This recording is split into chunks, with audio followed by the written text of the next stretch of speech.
get too far into the new year, let's do a little 2024 Wrapped. Hello everybody and welcome back to the channel. My name is Brie and this is For a Positive Book. Today we're going to be looking back on 2024, how my reading went, what my stats are. This is a video for the stats nerds, which is me. I really like spreadsheets. Today we are going to be discussing some trends, some favorite authors, just some things that I found out about myself, my reading taste, and everything that went into 2024's reading. 2024 was the first year since 2020 where my reading actually dipped from the previous year. And you know, that's probably a good thing because in 2023 I read like 240 books or something like that. It was a lot of books. It was probably too many books. So I read 212 books in 2024, which is still a ton of books. It's a lot. I am aware of that. But we didn't quite hit that 2023 number, which is fine. I'm good with that. I don't think we could continue to rise at that same trajectory year after year after year. It's just not physically possible. And I think sitting right around the 200 to 220 book mark is about all that I can do. I like the idea, the accomplishment of being able to read 200 books in a year, but I don't think that I can honestly read more than that while still maintaining a social life, a relationship, a day job, those kind of things. So 200, that's a good benchmark. It balanced out to be 72,515 pages, which is a lot of pages. It's so much. Now, I do not break things out between pages and audiobooks read on my spreadsheet. I don't try to do that simply because I don't listen to it at one time speed, and it depends on the book how fast I'm going. And so the metric of hours listened is just not a useful stat for me, so I just track everything into pages. So even though this says 72,000 pages, I didn't physically read that many pages with my eyeballs. Still counts as reading though. If you were to break that out and figure out how much I read per day, approximately, obviously this is on average, if you divide it out by 366 days, which it was a leap year in 2024, then I read about 198 pages a day, which is pretty good. Obviously there were days that I read a lot more than that, and then there were days that I didn't even pick up a book. But 198 pages a day on average is a pretty good number, and I am very, very pleased with that. So I have a couple of charts and graphs. First up, let's talk about my monthly reads. The number of books that I read each month varied quite drastically. With the exception of May, I read at least 15 books every month, and some months got into the 20 books plus every month. Obviously, May was the outlier there. I do not read a lot the month before Amazing Readathon. A lot of that is because there's just a lot of prep and content work that has to go into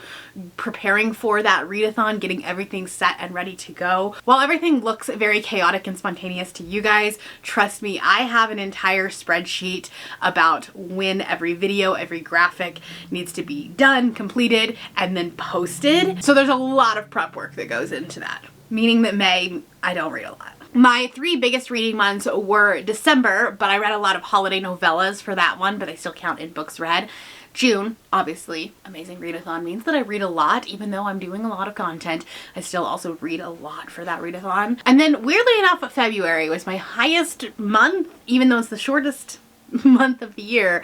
I usually read the most books, and I can't really give you a reason other than it's usually when seasonal depression hits the hardest, and so I don't want to create content that much. I don't really want to do anything outside of my home, so I tend to read a lot. Let's talk about star ratings and that breakdown. I think this is always really fascinating. Much like I have done in previous years, I used a weighted rating system where I took 5 different things and I gave them a score, and then that calculated my weighted average, which then gave me my star rating, much like Cawpile, except I have made it kind of my own personal system. I'm not doing this in 2025. I'm going to be rating it based off of vibes, which is the first time I've done this since I started my channel. And so I'm really interested to see how 2025's numbers are going to be different than previous years. But for now, let's look at some trends for 2024. I did give 3 books 1.5 stars. That was my lowest rating. I didn't have any actual 1-star books. With a weighted rated system, it's really hard to give out a true 1 star. My 2 highest categories were 3 stars at 51 books and 4 stars at 53 books,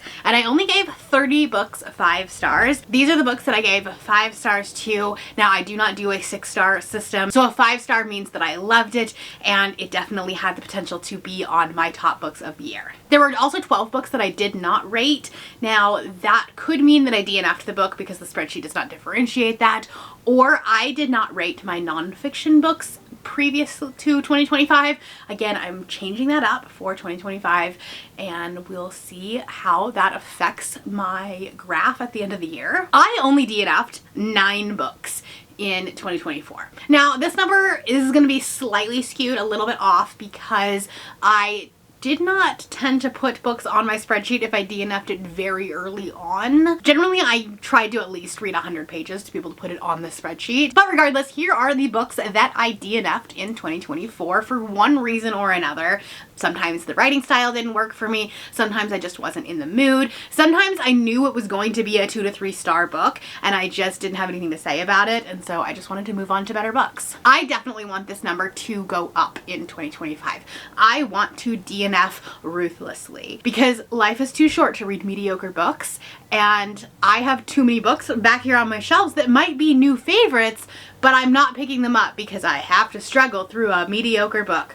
We're not doing that this year. For my formats read, obviously audiobook is going to be the biggest slice of this pie at 48% of my books being read via audio. This is not a number that I am upset about. This is not a number that I want to change. In fact, I don't really want to change this in any way, shape, or form. I just want to read how I want to read when I want to read it. But 48% was done on audio alone. 29% was done via a mixture of reading. So either I immersion read it, so physically reading it, and listening at the same time. But one of the things that I really love about Kindle and WhisperSync is that you can be reading it on your Kindle and then you get in the car, you go to work, and then your audiobook will automatically switch to the percentage that you're on. That has really helped me not have to read multiple books at the same time. I think that I am starting to find myself wanting to read one book at a time, maximum 2 maybe,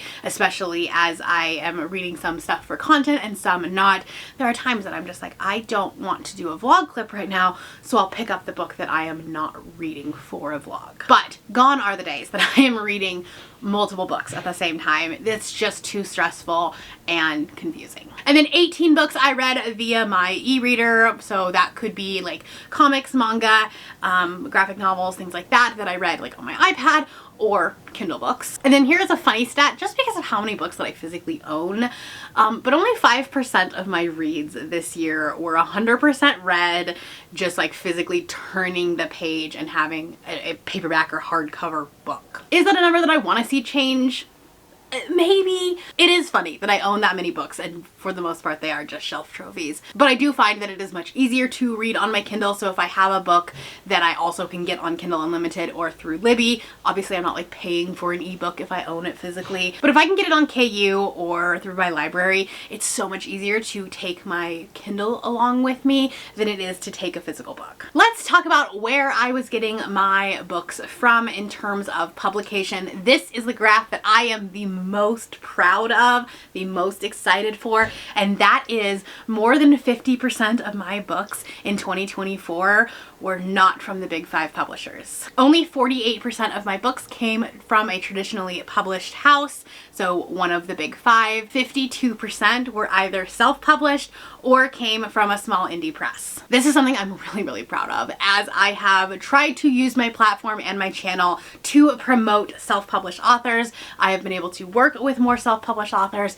working with SPIFBO and that competition, as well as going to a lot of these book conventions where I get to meet and talk to authors, and a lot of them are self-published. There's a really interesting line that gets blurred between an author and a reviewer when you are working with a self-published work. There are self-published authors in my DMs. There are definitely not traditionally published authors in my DMs, as far as, you know, like V.E. Schwab's not in my DMs, but there are multiple self-published authors that have reached out to me, asked me to review books, and it's just been really a fun process and something that I want to continue to grow and nurture on my channel. As far as author status and whether or not I knew the authors prior to 2024, 52% of the authors that I read in 2024 were authors that I had read from prior, and then 48% were new to me. Either I read their debut book or it was a new author to me, but it wasn't their debut. 2025, this number is going to change a little bit. I am not going to be breaking out whether or not an author is a debut or just a new to me author. I'm just going to be tracking whether it's new or whether I read from them before. My stats will be changing a little bit in 2025 just because I'm changing the spreadsheet that I am using, just trying to mix some things up. And I'm finding every year that I am on BookTube that there are certain stats that I really care about, and there are some that I just don't care about. And that's on growth. That is how you evolve as a booktuber. Let's chat about genres. I knew that this was going to affect some things in 2024 because I broke out romantasy into its own genre as far as my stats are concerned. And so that did affect some things, meaning that I now had 3 major genres that I was reading from, and those 3 kind of got shifted around. So in 2023, my biggest genre read was fantasy, but that's because most of the fantasy romance was in fantasy. And so technically in 2024, my top genre was romance at 54 books, and then romantasy came in second with 43 books, fantasy coming in third with 33 books. Rounding out my top 5 were thriller and horror, both with 28 books apiece, which I think was just weird that those were exactly aligned. Next up, let's talk about where I acquired the books from. This graph is not going to tell the entire story,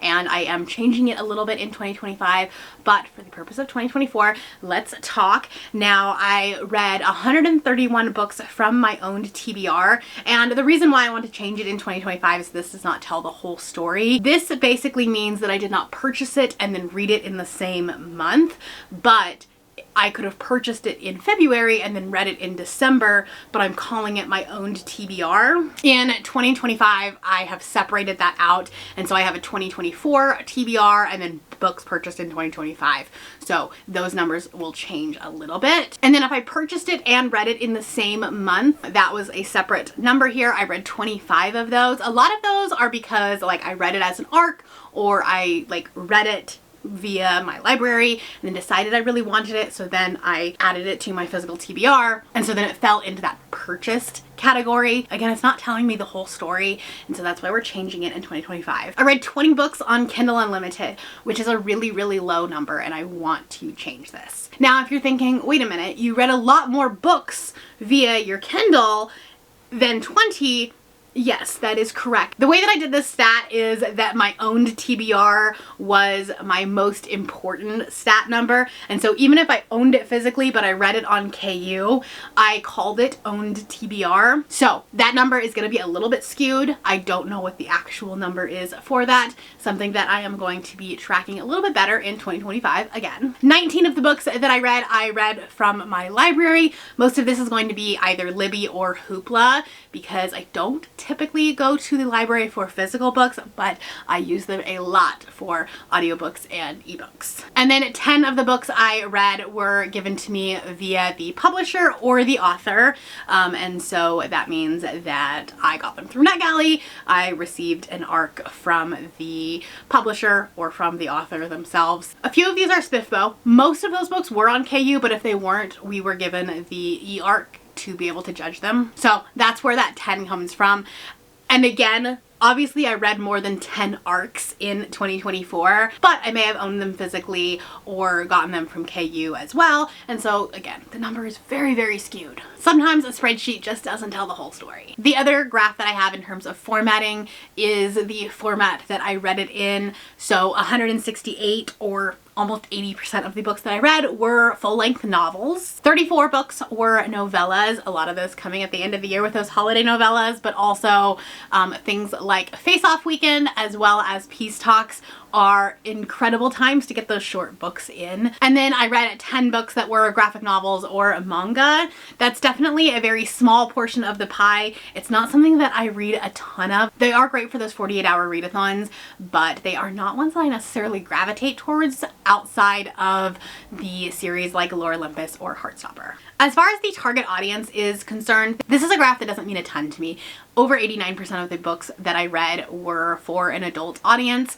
That's pretty standard, and that piece of the pie tends to get larger and larger every year. I only read 22 YA books, and I only read one middle grade book the entire year, which is pretty much why you don't see middle grade books on my shelves anymore. My spreadsheet does generally track diversity, and 54% of the books that I read were diverse in some way, shape, or form. Essentially, that means that it was not a cis white main character. In the notes of each book on my spreadsheet, I do talk about the different types of diversity, but that does not translate to a graph. I usually use those notes for things when I am trying to find recommendation videos and trying to pull books for recommendations. I like having those notes there. But 115 books, or 54% of the books that I read, had some form of diversity, whether that be LGBTQ+, a POC author or main character, disability representation, mental health representation, something that made it different than the norm. And 82 of those books were own voices, which means that the author shared that representation with the character. Now let's take a look at the publication year for this. Again, this is a graph that is going to change in 2025 because I honestly don't care exactly the year that it was published. So next year I'm just going to be looking at backlist, whether it was last year's release or whether it was a new year release. But since I have these stats, let's look at them. Now, I don't read classics very often. It is not a genre that you will find on this channel. So the oldest book that I read in 2024 was published in 2008. I'm pretty sure that's The Hunger Games, which was a reread for me. Obviously, the biggest chunks are going to come from the most recent years. So I read 55 2024 releases. I read 59 2023 releases, which I think is an interesting statistic that I read more from last year's than from the current years. If I had to hypothesize why, I think it's because I started a lot of romantasy series that actually were first published last year, and then I kind of like binged them or read on essentially. So I think that's probably why 2023 was my biggest slice of this pie. And then rounding that out, I had 34 2022 releases. I would imagine this is kind of the same thing. Over the past couple of years, I have definitely fallen in love with reading series. This comes from developing a love for fantasy and now romantasy, because those books generally are not standalones. And so this pie chart definitely has skewed more into a series than when I first started my channel, for sure. I read 105 books that were part of a series, and I read 116 books that were standalone.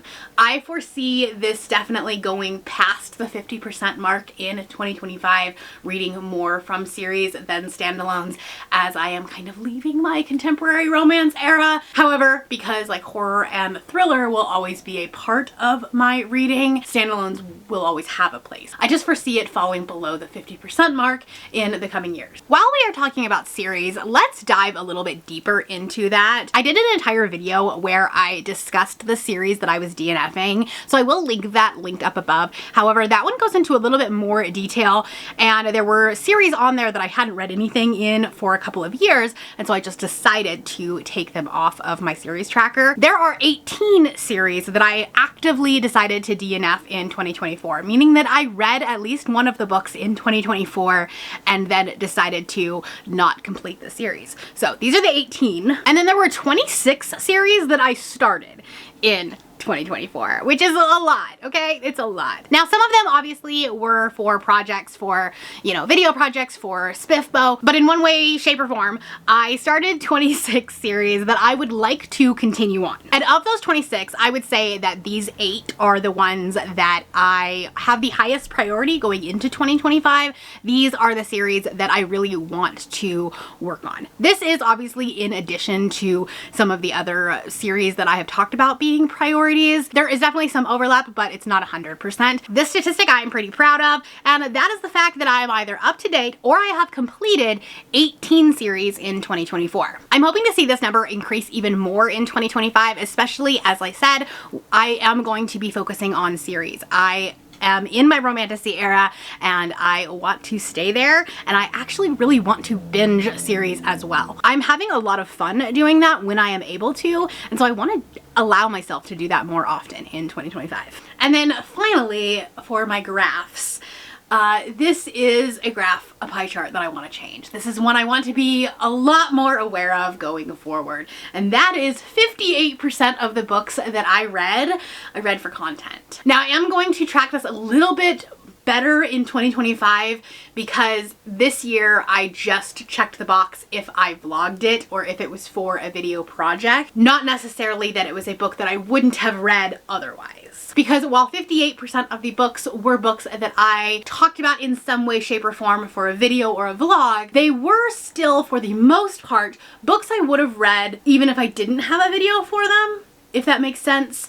They're not books that I was picking up because I didn't want to read them. I talked about this in my goals video, which if you have not watched that, I will link it up above, but I want to make my videos work for the books I want to read going forward rather than the other way around. In past years, I have come up with a video project and then picked books that matched that. And this year I want to do that differently because I want to read what I want to read. I want to embrace an organized mood reading adjacent, essentially, because I will never be an actual mood reader. So while I really love reading books for vlogs and reading books for content, I also want to be able to pick up a book even if I don't have a video idea for it. So I would love to see this at least dip below the 50% mark at the end of the year. But again, I'm not super mad about this because I would say that probably of this 58%, a big chunk of them were still books I wanted to read, but not 100% of them. For sure. Let's chat about authors that I read a lot from in 2024. Okay, there were definitely authors that made their way onto my wrap-ups multiple times, a lot of times. And they're ones that have become my go-to comfort authors, and so I'm not mad about this at all. I am finding favorites. And honestly, when we look at this, the author that I read the most from, I read 8 books from them in 2024. And so if you think about that in terms of how many books that I read in a year, 212, 8 is not a ton. So I had 2 authors that I read 8 books from, the first one being Sierra Simone, which I am so excited that I did that. I also got to meet Sierra twice in 2024. I met her both at a Polycon and at Steamy LitCon, and I could not be more grateful for that opportunity. I have books on my shelf that Sierra Simone sent me from her closet. Like, they were in her home and now they are in mine, which is just a weird thing, and I love it. I think it would be a really cool goal to complete her backlist in 2025. I don't know that that will happen, but it would be a cool goal. She just has a lot of books out. I also read 8 books from Darcy Coates, and she was my top read author in 2023 as well. So Darcy has a very extensive backlist, and I'm finally getting to the end of it, but we're not there yet. Also, she puts out like 2 to 3 books a year, so that's a lot. I read 5 books from Katie Robert this year, which is generally a pretty common thing. I usually read a lot of her books. Again, another author that has a ton of backlist and one that I will continue to read a lot of in 2025. I read 5 books from John Mars this year, who is a new author to this repeating author spreadsheet graph here. John Mars became an instant auto-buy author for me. One of his books ended up on my best books of the year, and for the most part, I really enjoyed everything that I read from him. And then another pretty new author to the 2024 list was Frida McFadden. I read 4 books from her this year. I will continue to read her in 2025. She is a great slump buster, a book that I can read very quickly and really get into the story, be on the edge of my seat. And sometimes you just need that in a reading experience. Frida is another author that I have a ton left to read from her backlist. She has a very extensive backlist, so that will be another project for 2025. I definitely expect to see her on this list again this year. All right, I think that's a wrap on my 2024 reads. 2024 was a good year. It was a very, very good year for reading. I think I learned a lot about myself. I had some books that were definite standouts, some all-time favorites. I really found what I liked and what I didn't like in certain genres, which I think will help determine and direct my reading going forward. And so I'm hoping that when we close out 2025, I will have even more all-time favorites, more 5 stars, more great books altogether. Do you track your reading statistics? Are you someone who looks at the numbers at the end of the year to determine trends and patterns in your reading? Or are you more of a go with the flow, just read whatever kind of person? Let me know down in the comments below. And if you are not feeling chatty, do the little like stats emoji, like the little graph emoji. If you want to check out some of the highlights from 2024, I'm gonna put my best books of the year video right here if you haven't checked it out. And then if you are really a glutton for punishment, I'll also put my worst books of the year video here. Those are always fun. There's a lot of tea in that video. That is all I have for you today. If you are new here and you have not yet subscribed, there's a little button that you can do so down below the video. If you'd like to hang out with me more, the links to my Instagram, Twitter, Goodreads, and my Patreon are linked in the description below. Thank you for watching, and I will see you next time. Bye.